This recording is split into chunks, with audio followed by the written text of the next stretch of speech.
Well, we are back with the great Brandon Marshall once again. Okay, Brandon, we're about halfway through the season. The injuries are starting to pile up. In fact, we saw your finger that looks like a sausage to this day.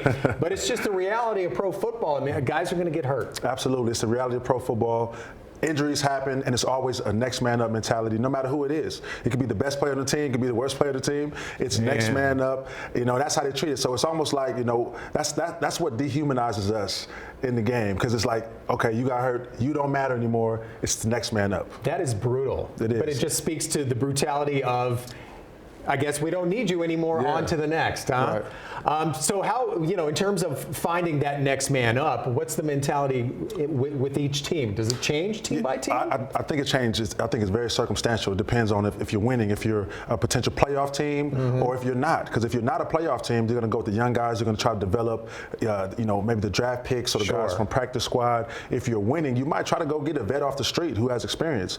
Before the trade deadline, you might trade for somebody, right, to try to help your team and boost that roster. So I think it's very, you know, it really depends on the team and the organization as well. We're hearing a lot of rumblings out of Dallas, perhaps, you know, maybe wanting to sign Odell Beckham Jr. to boost up their offense, which of course he's a fantastic player. And they can use him. And talk about how this also affects game plans. You know, if a critical guy gets hurt in a critical position, what does that do for game planning? Yeah, for example, let's just use Von Miller, for example. You know, when Von Miller's on the field, he wreaks havoc on third down and in the pass rush, right? So you may slide the protection to him, you might chip him with a tight end or a running back. But with Von Miller out, you can kind of play straight up. You can do, they call it big on big. So that means one is 5 O linemen, it's 4 or 5 D linemen, or rushers. You know, you just play big on big. But when you have those guys, the game wreckers, the Myles Garrett's, the Von Millers, and you have to game plan because they'll wreck the game.